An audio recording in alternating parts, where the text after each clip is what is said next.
Varicose veins కి సరైన చికిత్స కోసం సంప్రదించండి ఎవిస్ హాస్పిటల్. రామ్ చరణ్ గారితో అంటే ఏమని చెప్తారు? రామ్ చరణ్ గారితో నేను 'ఎవడు' అనే ఒక సినిమా చేశాను. రెండో సినిమా ఇప్పుడు రాబోయే సినిమా చేస్తే చెయ్యాలి. ఆయన కూడా టూ డెడికేటెడ్ పర్సన్. తక్కువ మాట్లాడతాడు. ఎవరితో ఎంతవరకు మాట్లాడాలి అంతవరకే మాట్లాడతాడు. రెస్పెక్ట్గా ఉంటాడు, చాలా రెస్పెక్ట్గా ఉంటాడు. ఆయన చూసి ఎవరైనా లేస్తే ఒప్పుకోడు.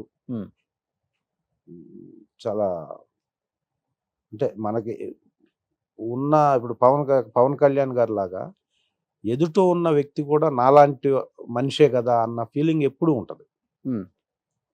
పవన్ కళ్యాణ్ గారికి ఎక్కువ ఉంటుంది.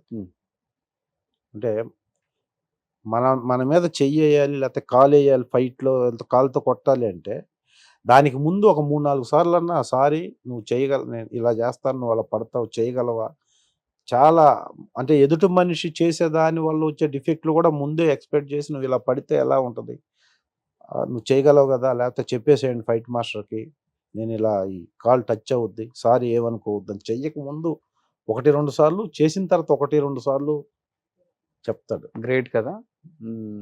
సో అది అప్పటికే నేను ఎప్పుడు పవన్ కళ్యాణ్ గారితో ఫస్ట్ ఖుషి చేశాను, అది 2001లో.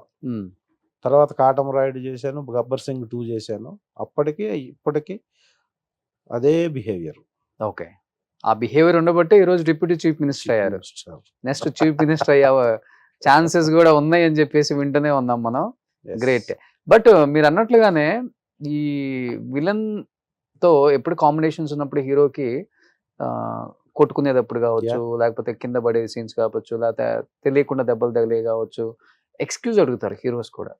అయ్యో తెలియక ఏమన్నా ఎక్కువ తగిలిందా, సారీ అని చెప్పటం. ఇలా ఎక్కువ ఏ హీరోస్ దీని గురించి ఎక్కువ ఇబ్బంది పడేవాళ్ళు?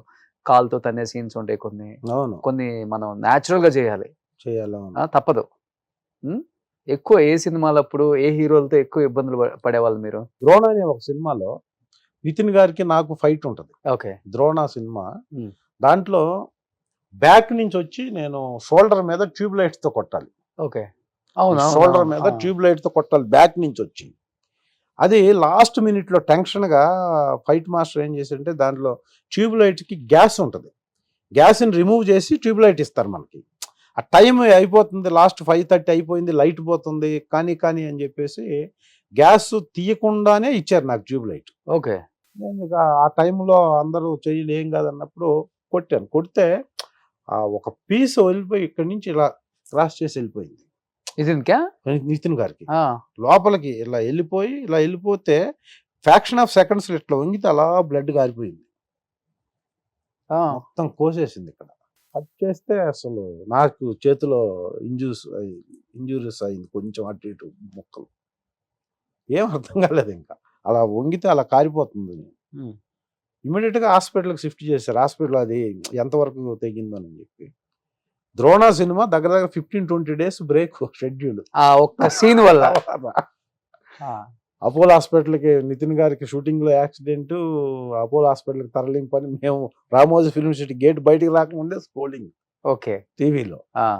బట్ వాళ్ళ ఫాదర్ కానీ, సుధాకర్ రెడ్డి గారు కానీ, నితిన్ గారు కానీ, ఆ సినిమా ద్రోణ డైరెక్టర్ కానీ, ప్రొడ్యూసర్ కానీ ఎందుకు ఇలా అయిందని ఒక్క మాట నన్ను అనలా. ఎందుకంటే ఫైట్ మాస్టర్ అన్నారు, గ్యాస్ తీయకుండా ఇస్తే ఎవరు తప్పదు, ఎవరికి తెలియదు ఎటు నుంచి వెళ్తుందో.